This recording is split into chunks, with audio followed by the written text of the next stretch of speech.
Hey guys, Eric from PlayStation Hour, and today I'm going to be doing a review on the PlayStation Move. So, this little device, we have been anticipating, may I say, for a good 8 months now, and it doesn't disappoint.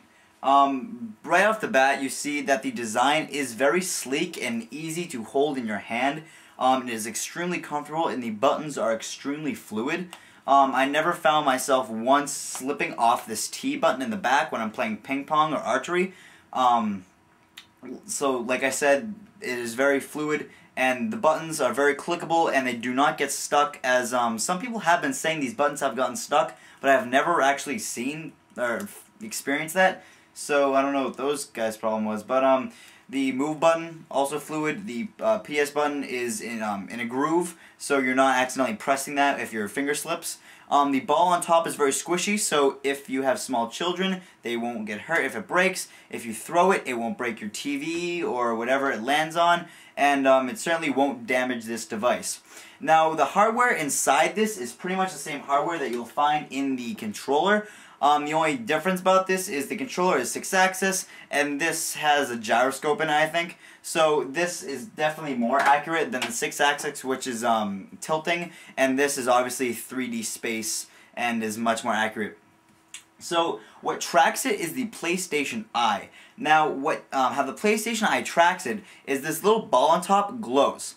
Now, what differentiates this from the Wii is the Wii is infrared, and this has a camera tracking it, so the Move is obviously going to be more accurate. Now, the good thing about having a camera track this is if you're in a dark room, it is much easier to see the glowing orb rather than infrared, if that makes sense, even though infrared isn't based off light.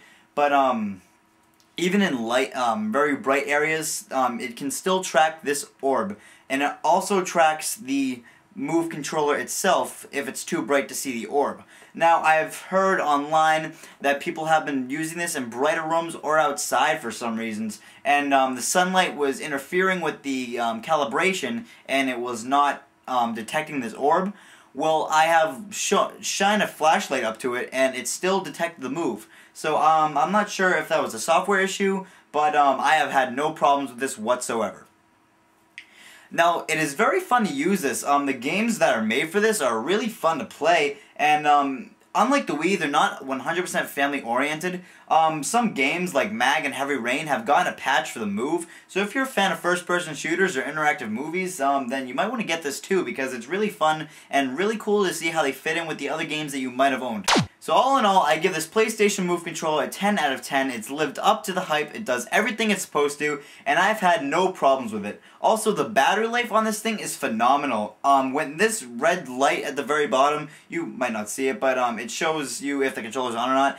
If this red light starts blinking, you know you probably have a good 4 to 6 hours left of battery life, and this is really just extremely long-lasting, and that's pretty much it. Now, you can also buy many accessories for this. They have a gun accessory, they have the navigation controller with this, but if you don't want to buy the navigation controller for 30 bucks, you can also use the left side of the PlayStation controller itself.